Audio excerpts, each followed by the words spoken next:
Welcome to the Pokemon Trading Card Game European International Championships 2022 from the lovely Frankfurt, Germany.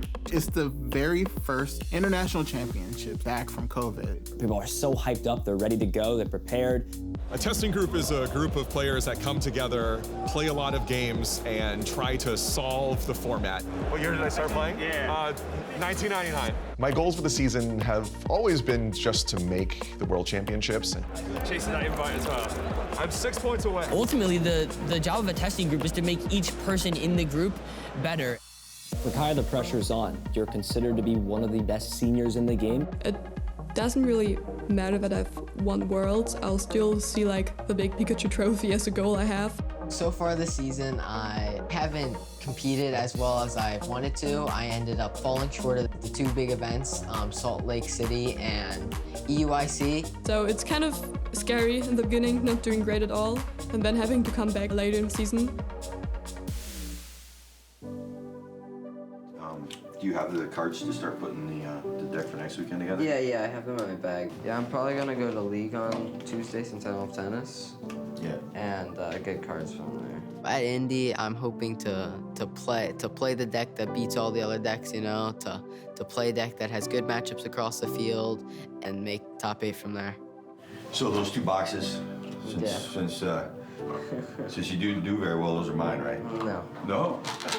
I don't know anyone else in Europe, to be honest, who's a senior except Kaya. She's the only one who I've played against frequently, and she's a year younger than me. Yeah, she's gotten her Pikachu trophy, yeah. I still have to get mine this year. That's what this year's about, right, kiddo? Yeah, getting the Pikachu trophy.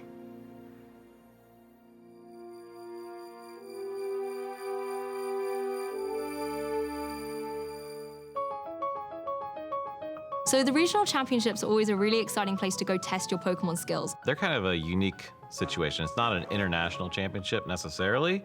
They're in several different locations, so they're accessible for so many people to attend, but they're still huge. It's often where you start your championship point journey to try and qualify for the World Championships. It's that experience throughout these events and dealing with that pressure and understanding what the level of competition looks like, that at the end of the day is going to prepare them for Worlds more so than just getting the championship points. It's a big time commitment. There's a lot more that goes into the sport before the actual tournament. Preparation is a big deal.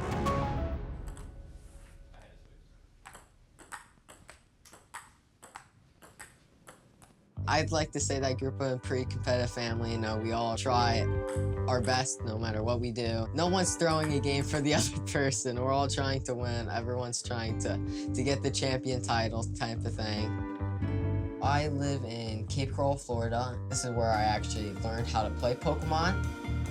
I used to live in Indy until I was about 7, then we moved down to Florida. And when I was about 9, I picked up the game, and I haven't stopped playing since. Pokemon is time intensive. There are a lot of hours spent testing, and a lot of these hours are late into the evening. And so trying to find a schedule that balances our household, that was an adjustment, you know, for all of us. When Regan got serious about Pokemon, we decided that online, that sort of education would fit best. One of the biggest challenges I faced was definitely when I had to choose between online school and regular school. I went to the same school since I was in 1st grade. My best friends went there, you know. He was having fun. He was financially having success as far as winning, right? So that's always fun for a kid, to win money at what they love to do. And he was getting to travel the world. What kid gets to do that? When COVID hit, and I was kind of processing everything and hoping that it wouldn't last that long, you know, maybe half a year shutdown. But then it got worse, and it wasn't looking like it was going to reopen. Regan was of the mindset that, hey, I'm going to go ahead and actually enroll in school and go to school, and wants to play tennis and things like that. Pokemon came back just recently. He's reverse course. At EUIC, the crew really did well together, and he didn't, and it's really driving him, and that's what's changed. He seemed like he was more focused when he was around the house. He had a purpose in everything he was doing. It's definitely a reasonable high roll deck, because if you set up with Ice Rider, you kind of just... You cannot convince me that deck is good. Like, what if I was just playing Mew? That's true. In fact, I'm gonna do that. Like, what are you doing? I'm putting decks together. Come back upstairs, I'm like, what are you doing? Oh, we're putting this other deck together. We're trying to do this. He just did not accept how he finished, and he knew how much better he could be. I told my mom after he left EUIC and he had a bad turnout, I said he's either gonna decide that A, he's okay with this, it'll be all right, like he'll get back in the rhythm, or he's gonna work 10 times harder and just go on an absolute streak.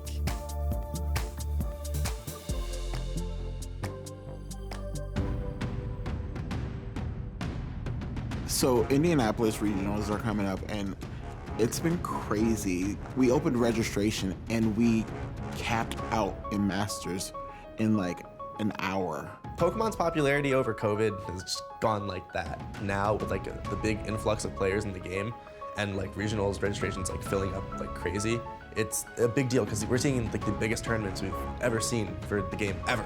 Are we holding tight to the 130? Yes. There's a lot of people out there. Oh, well, 1 o'clock you said you guys can. I can start checking them. But they can't come in yet. Mike the AJ.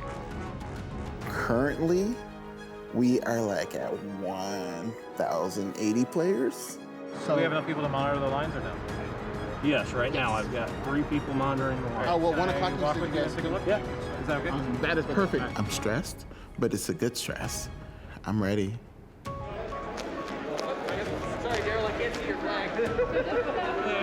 Hello. All right, so I'm gonna need your player ID first. I guess the Beedrill's from you, right? The Beedrill's really good against me now. Dark is from you. Then your deck is better than the Beedrill. Because you also beat Urshifu. I remember at that tournament, I decided on playing Arceus Bees at like 10 o'clock when they were still Isaiah and then we're still testing Urshifu. And Regan was also pretty confident on the Beedrill. No! I have belts in hand too early. It's honestly, dude, it's fine. It's like an Urshi deck.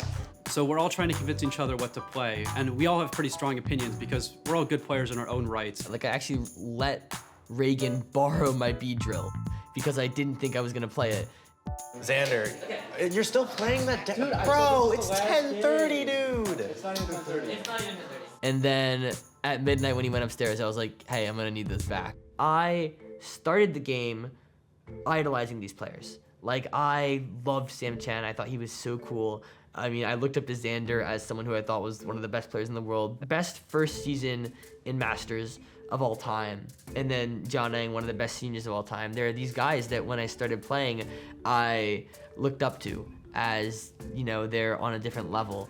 Isaiah, when I was your age, I had your enthusiasm for this game. Now I'm here for pizza and messing around. And 6 points. And 6 points. I need 6 points. Please. I am 6 points away out of 500 for my invite to the World Championships in London, and I would like to pick up the 30 points from top 256 to clinch my invite. Table 5? Pokemon players, let's have an amazing, fun, and safe time. Trading card game, Pokemon players. Players, are you ready? Sam Chen in his prime, I would say, is a top 5 player in the game all time. There's no doubt about that. When Sam Chen is playing at 100% Sam Chen, he is an amazing player. Obviously, the break for COVID, everything like that, and just other obligations. He's getting married. He's got real life to deal with. So Sam has been one of the best players in the game for a while now. He usually gets handed the deck the night before and then just wins a tournament. And Sam, you can see, very charismatic. That's the Sam I know and love. So I started playing the Pokemon trading card game when I was 9 years old. And the reason I started playing is because there was a cute girl in my class who went to Pokemon League. And so I thought, well, I have some cards. I should go to Pokemon League as well. And I wasn't the only boy in the class who thought that. But that's how I got started. Nothing worked out between us, obviously. We were 9. But I got hooked to the Pokemon trading card game as a result. This just gave an opening to Sam. Looks like all he's gonna do is flying flip Sam, revealing the Guzman, the energy. Wow. Pulling a miracle game 1. There is nothing he can do. He has to extend the hand, and that does mean that Sam Chen is going to be moving on to the top 4. But right now, he's, you know, kind of got like that mental block of like, oh, I need to get my invite. If I don't get my invite, then there's no Worlds. Like, he's been playing in like World Championships or World Championship equivalent events before I was born. Heads, please. I'll choose to go first.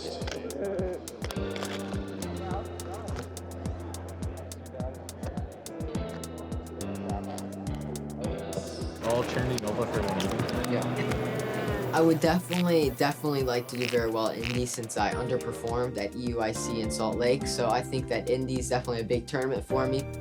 It is the biggest senior event so far. I definitely feel very defeated if I bombed out of Indy because that'd be the 3rd tournament out of 4 I've been to this year. Let's game. Great. Yeah. Dude, I prized a big Charmo, so you just took knockouts. May I ask you what pronoun? He, she. He, she? Sorry, I just wanted to... No, that appreciate it. Make sure. Pokemon has grown past just being like a children's game at this point. I know back when it came out, grown people didn't play Pokemon as much. That demographic, I feel like, has shifted a ton since then. I'd say in high school versus as an adult, it actually is a lot different. So I think Regan doesn't want me telling a lot of people that he plays Pokemon.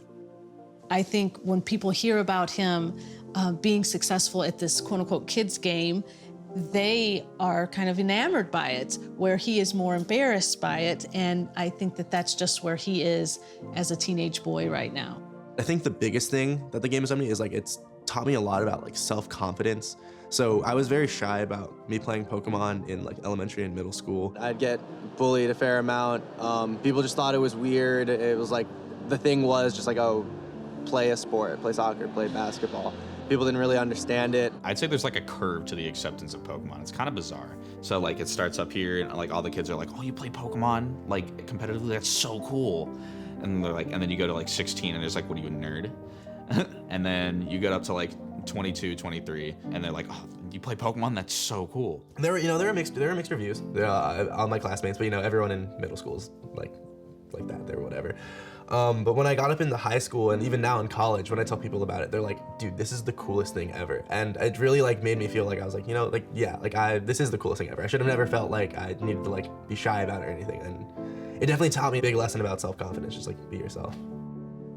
So one thing that I think could have derailed Regan in some possible way in life, as well as Pokemon, is that he was not growing at a normal rate.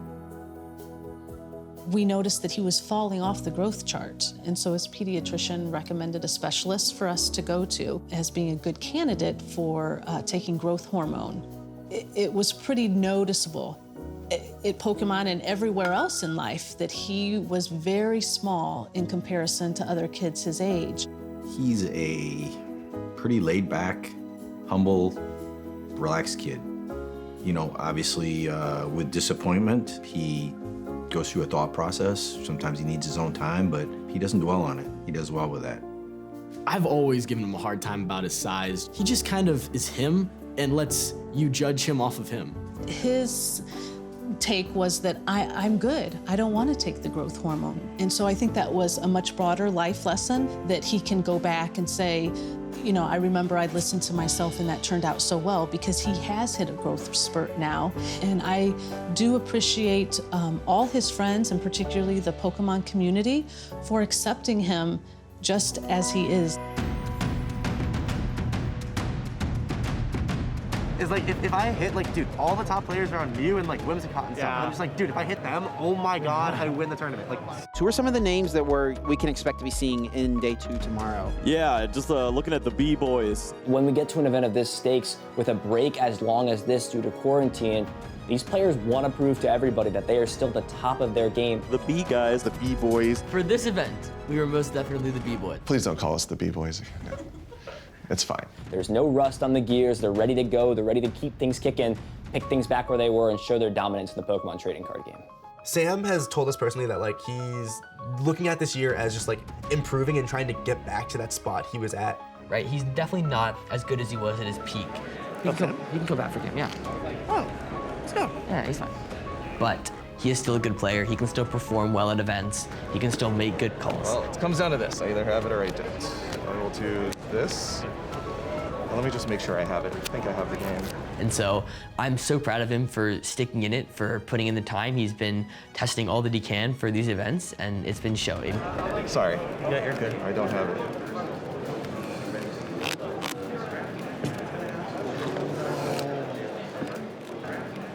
Because he wants to get back to that point where like I cannot stress this enough. Sam, like I said, is a top 5 player when he is 100% Sam Chen up here. You got it.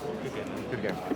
I definitely feel like I've been playing worse than my peak. I've been making some mistakes. I haven't been really planning out my turns or the next couple turns quite as well as I have in the past when I used to play a lot more.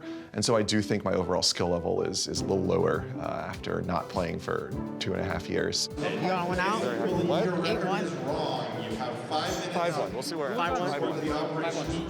Oh my God, I'm so close. I can taste it. Yeah, when I found out when I was going to be on stream, I was really excited. I actually shouted, like, yes, I'm finally on stream. Yes, let's go. Like, because they only stream people with good records. And so I was 5-1, and finally, I've been lobbying for a couple of events to get on stream, and I had the record to match. Sam played my old friend Grant Chen in round 7 of Indianapolis Masters. This thing is still not knocked out. That's kind of crazy, but action starting out. And the series was very close and ended up going to a game 3. Hold on. Looks like we have some sort of a discrepancy here. Grant made a game error that was, I guess at this level of event, was a double prize penalty. They are explaining that this is an irreparable game state. Unfortunately, you never want to win by a double prize penalty. I don't think this was shown on stream, but after the game, Grant and I stayed a little bit, and for our benefit, I sort of played out my next couple of turns to show Grant that I actually would have had the win, given how I would have drawn. It's sort of like the good thing to do to give him some peace of mind. Worlds. Worlds. Let's go, boy. I am playing in the World Championships. Woo! I'm so proud of Sam. I mean, I think this weekend was huge for him. We actually talked about it a little bit, in that it was big for him to get his confidence back. Let's go. Go, boy. So, dude, I'm so happy for him that he got his Worlds invite, but that he did so in a fashion where he was at the top tables. He was excited to be playing Pokemon, and he was nervous. He was in the run for top 8. I love Sam. You're solid or cursed? I can't. Cursed? You guys are ready for some terrible jokes. I got my 6 points. I got 60 points. Got too many. Yeah, I can donate some. 50 minutes plus 3 turns. Begin.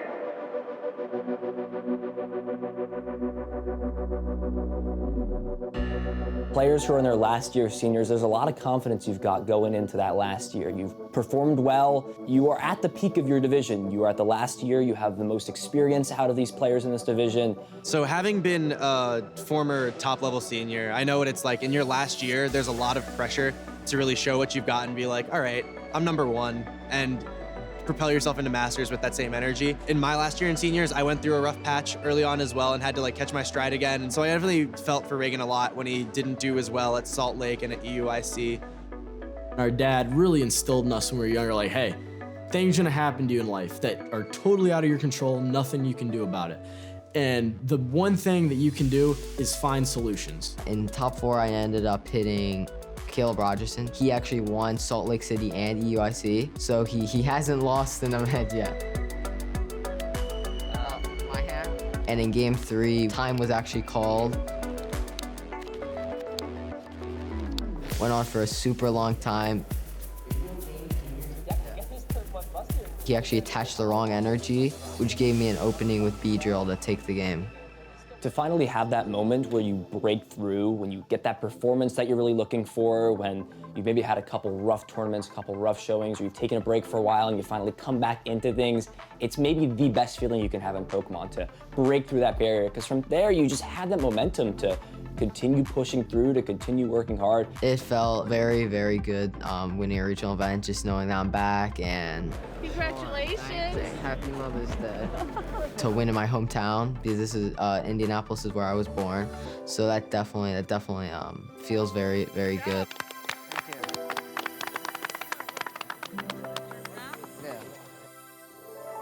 I could not be more proud of him. I mean, I love Regan to death. I love seeing him succeed, and so I'm so happy for him that he finally got that win that he's been deserving.